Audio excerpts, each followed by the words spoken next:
You can love your neighbor, but don't love your neighbor's wife because this creates demons. And yesterday we're talking about loving your demons, but that doesn't mean creating them. Because in the process of these demons that we have in ourselves, that we have in others, that we create in ourselves, that we create in others, we need to send love. And I know it's a little hard to send love to the things that we hate about ourselves. I mean, seriously, it's really hard in this process unless you fall in love with yourself. And that's why yesterday we were talking about compassion. And today the Tibetan word is Tonglen, which is basically to give and to take. So this is Zalma Wayne Myers, and you're listening to Epilepsy Hell to Epilepsy Well. And if you don't know, epilepsy is a whole about give and take.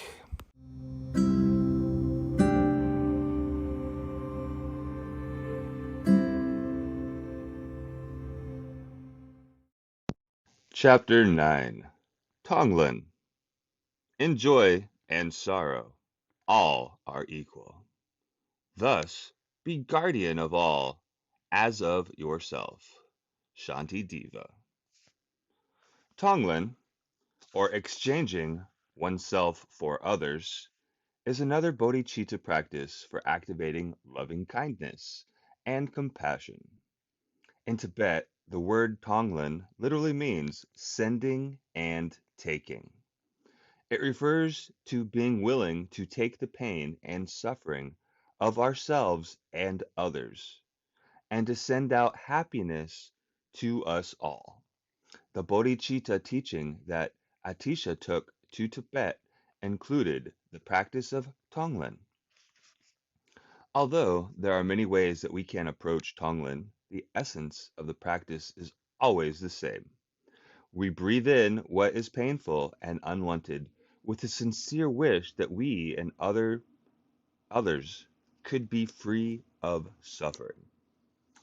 As we do so, we drop the storyline that goes along with the pain and feel the underlying energy. We completely open our hearts and minds to whatever arises. Exhaling, we send out relief from the pain with the intention that we and others be happy. When we are willing to stay even a moment with uncomfortable energy, we gradually learn not to fear it. Then, when we see someone in distress, we're not reluctant to breathe in the person's suffering and send out relief. The formal practice of Tonglen has four stages. The first stage is a brief moment of stillness or openness, a moment of unconditional bodhicitta. The second stage is visualizing and working with the texture, the raw energy of claustrophobia and spaciousness. The third stage is the essence of the practice, breathing in whatever is unwanted and breathing out a sense of relief. In the fourth stage, we extend our compassion further by including others who are experiencing the same feelings. If we want, we can combine the third stage and fourth stage, breathing in and out for self and other at the same time. So the first stage of Tonglen is a moment of open mind or uncon- unconditional bodhicitta. Although this stage is crucial, it is difficult to describe. It relates to the Buddhist teachings of shunyata, often translated as emptiness or openness. Experiencing shunyata at an emotional level, we might feel as if we are big enough to accommodate everything, that there's no place for things to get stuck. If we relax our mind and stop struggling, emotions can move through us without becoming solid and proliferating. Fundamentally, experiencing openness is having trust in the living quality of basic energy. We develop the confidence to allow it to arise, to linger, and then to pass on. This energy is dynamic, ungraspable, always in a state of flux. So, our training is, first of all, noticing how we block the energy or freeze it, how we tense up our bodies and minds. Then we train in softening, relaxing, and opening to the energy without interpretations or judgments. The first flash of openness reminds us that we can always let go of our fixed ideas and connect with something open, fresh, and unbiased. Then, during the following stages, when we begin to breathe in the energy of claustrophobia and unwanted feelings, we breathe them into that huge space, as vast as the clear blue sky. Then we send out whatever we can to help all of us experience the freedom of an open, flexible mind. The longer we practice, the more accessible this unconditional space will be. Sooner or later, we are going to realize that we are already awake. Many of us have no idea what flashing openness is supposed to feel like. The first time I recognized it was simple and direct. In the hall where I was meditating, a large fan hummed loudly. After a while, I no longer noticed the sound. It was so ongoing, but then the fan abruptly stopped, and there was a gap, a wide open silence. That was my introduction to shunyata, to flash openness. Some people visualize a vast ocean or a cloudless sky, an image that conveys unlimited expansiveness. In group practice, a gong is rung at the beginning. Just listening to the sound of the gong can act as a reminder of open mind. The flash is relatively short, no longer than it takes for a gong to stop resonating. We can't hold on to such an experience. We just touch in briefly and then go on. In the second stage of Tonglen, we begin to breathe in the qualities of claustrophobia, thick, heavy, and hot. We might visualize the claustrophobia as coal dust or as yellow-brown smog. Then we breathe out the qualities of spaciousness, fresh, light, and cool.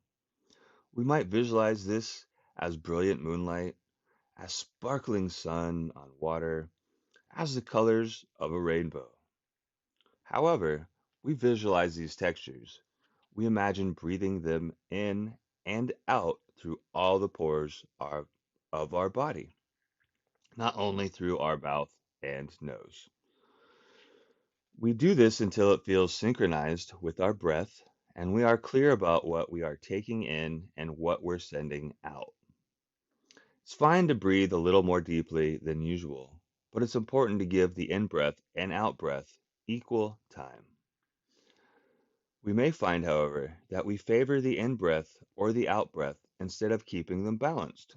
For example, we may not want to interrupt the freshness and brightness of our out breath by taking in what's thick, heavy, and hot. As a result, the out breath may be long and generous, the in breath short and stingy. Or we may feel we don't have much to send out. Then our out breath may be nearly non existent. If we feel poverty stricken like this, we can remember that what we send is not our personal possession. We are simply opening to the space that is always here and sharing it. In stage three, we start doing the exchange for a specific person. We breathe in the person's pain, we send out relief. Traditionally, the instruction is to begin doing Tonglen for the ones who spontaneously spark our compassion, such as those we put on our list. As we breathe in, we visualize our hearts opening wide to accept the pain. As we breathe out, we send the bravery and openness. We don't cling to it thinking. Finally, I have a little relief in my life. I want to keep it forever. Instead, we share it.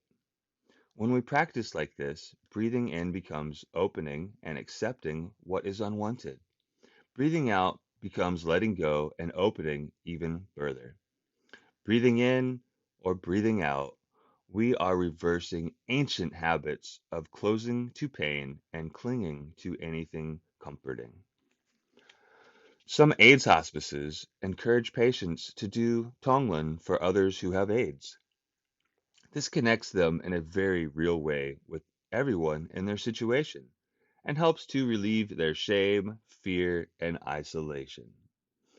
Hospice workers do Tonglen to create an atmosphere of clarity so that the people around them can find their courage and inspiration and be free of fear. Doing Tonglen for another person ventilates our very limited personal reference point, the closed mindedness that is the source of so much pain. To train in releasing our tight hold on self and to care for others is what connects us to the soft spot of Bodhichita. That's why we do Tonglen. We do the practice whenever there is suffering, either ours or others. After a while, it becomes impossible to know whether we are practicing for our own benefit or for the benefit of others. These distinctions begin to break down. For example, perhaps we are practicing Tonglen because we want to help our ailing mother, but somehow our own reactive emotions, guilt, fear, or pent up anger arise and seem to block a genuine exchange. At that point, we can shift our focus and start breathing in our conflicting feelings, using our personal pain as a link with other people who feel shut down and afraid. Opening our hearts to struck emotions has the power to clear the air and also benefit our mother. Sometimes we might not know what to send on the out breath. We can send something generic like spaciousness and relief, or loving kindness, or we can send specific and concrete like a bouquet of flowers. For example, a woman who was practicing Tonglen for her schizophrenic father had no difficulty breathing in with the wish for him to be free of suffering, but she would get stuck on the out breath because she had no idea of what to send him that could help. Finally, she came up with the idea of sending him a good cup of coffee, one of his favorite pleasures. The point is to use whatever works. The practice is about opening to whatever arises, but it's important not to be overly ambitious. We aspire to keep our hearts open in the present moment, but we know it won't always be possible. We can trust that if we just do Tonglen as best we presently can, our ability to feel compassion will gradually expand. When we are practicing Tonglen for a specific individual, we always include the fourth stage, which is extending the compassion to everyone in the same predicament. For example, if we are doing Tonglen for our sister who has lost her husband, we can breathe in the suffering of other people who are grieving for lost loved ones and send them all relief. If we are practicing for an abused child, we can breathe in and out for all frightened, unprotected children and expand it even further to all beings who are living in terror. If we are doing Tonglen with our own pain, we always remember those who have similar anguish and include them as we breathe in and breathe out. In other words, we start with something particular and genuine, and then widen the circle as far as we can. I recommend using Tonglen as an on the spot practice. Doing Tonglen throughout our day can feel more natural than doing it on the cushion. For one thing, there is never any lack of subject matter. When a strong unwanted feeling arises, or we see someone hurting, there is nothing theoretical about what we're used to practice. There are no four stages to remember and no struggle to synchronize texture with the breath. Right there, when it's very real and immediate, we breathe in and out with the pain. Daily life practice is never abstract. As soon as uncomfortable emotions come up, we train ourselves to breathe them in and dropping the storyline. At the same time, we extend our thoughts and concerns to other people who feel the same discomfort. And we breathe in with the wish that all of us could be free of this particular brand of confusion. Then, as we breathe out, we send ourselves and others whatever kind of relief we think would help. But also practice like this when we encounter animals and people who are in pain. We can try to do this whenever difficult situations and feelings arise, and over time it will become more automatic. It is also helpful to notice anything in our daily life that brings us happiness. As soon as we become aware of it, we can think of sharing it with others, further cultivating the Tonglen attitude. As warrior bodhisattvas, the more we train in cultivating this attitude, the more we uncover our capacity for joy and equanimity because of our bravery and willingness to work with the practice. We are able to experience the basic goodness of ourselves and others. We're more able to appreciate the potential of all kinds of people, those we find pleasant, those we find unpleasant, and those we don't even know. Thus, Tonglen begins to ventilate our prejudices and introduce us to a more tender and open minded world. Trungpa Rinpoche used to say, however, that there is no guarantees when we practice Tonglen. We have to answer our own questions. Does it really alleviate suffering? Aside from helping us, does it also benefit others? If someone on the other side of the earth is hurting, will it help her that somebody cares? Tonglen is not all that metaphysical. It's simple and very human. We can do it and discover for ourselves what happens.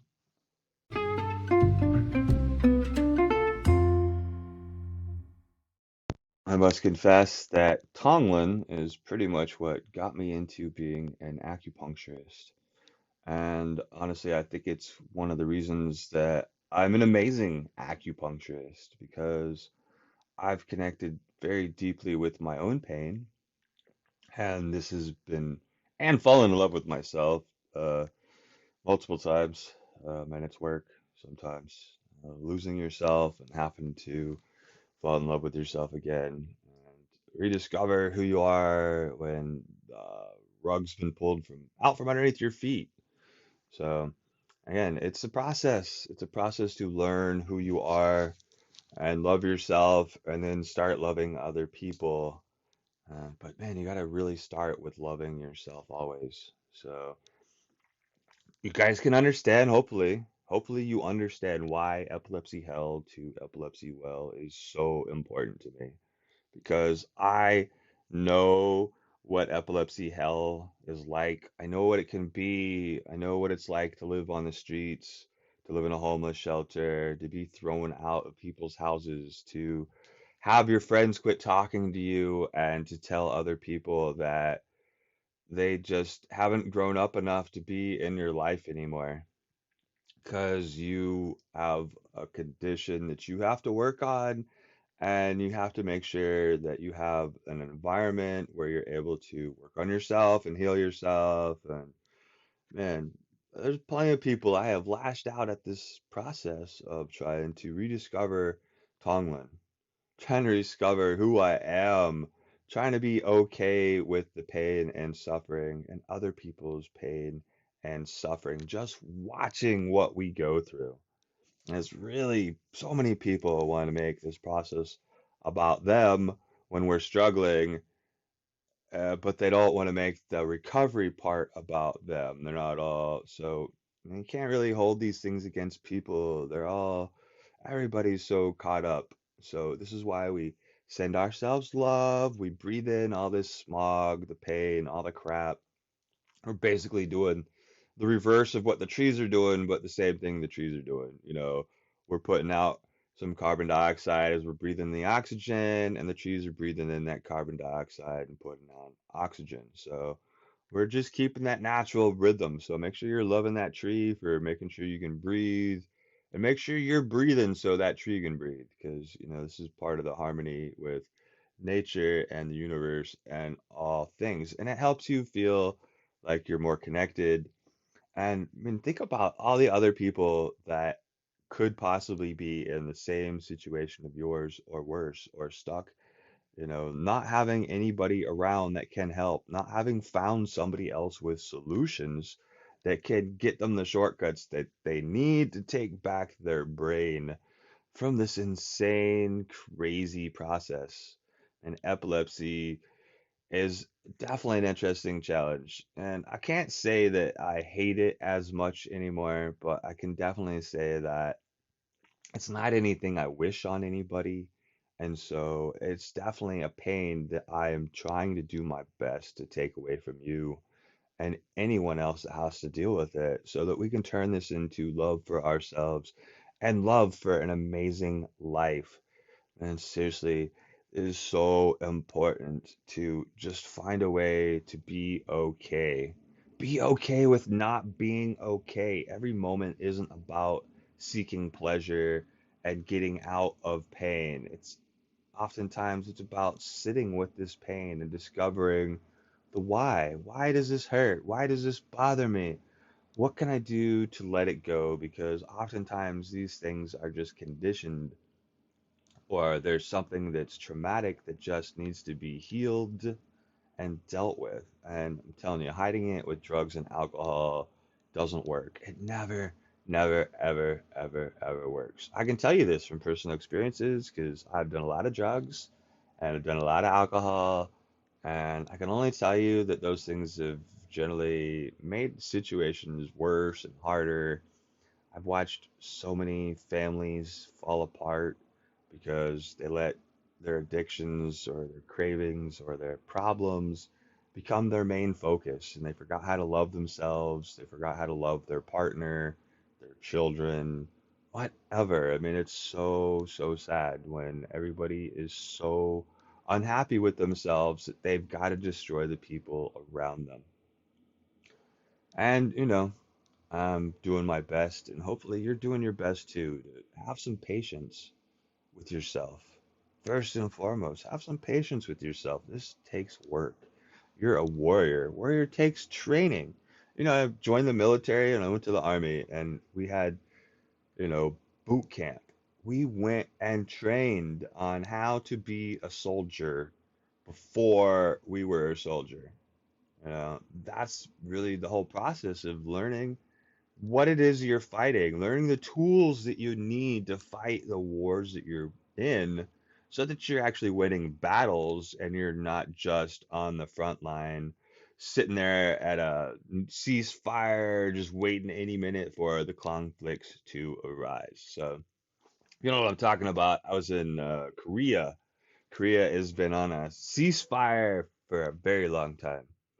They are not at peace unless something changed. Well, I lost my brain, but I highly doubt that. So it's been a ceasefire, and they have a demilitarized zone. It's called the DMZ, and they literally shoot at each other back and forth across this ravine, this fence line, this like whatever, this zone that says, all right, nobody between here and there. But they still send special forces troops and all kinds of stuff back and forth, and airplanes defect, and submarines pop up out of the water, and all kinds of craziness. So, I mean, do you hate these people? Do you love these people? I mean, do you send them compassion? Do you not worry about it because it's not your problem and it's somewhere else? So you got to realize that so many of these things are relatable to our own lives, even if we're not sure how. I mean, everyone is fighting a war inside their own head.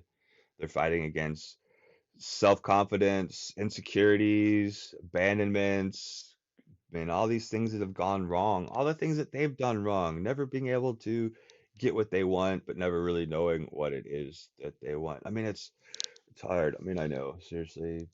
How many times have you had a seizure and like you can't remember what it is you're trying to get out of life? You can't remember what it is that you're doing this for. You can't remember, why everything is so amazing because you hurt and you're confused and you're angry and your body's angry. And, I mean, oftentimes it's very easy to get caught up in this and start taking it out on ourselves, or the people around us that love us, and it gets to be hard for everybody. So we have to have patience, love, and understanding for ourselves. This is the building of compassion, the building of bodhicitta, unconditional love. Basically, just the love of the fact that you're alive. I love that you're alive. I love that you exist. I love you for being you. Man, I know we haven't met yet, and I hope one day we do. I hope we get an opportunity where we can all hang out and have a great time.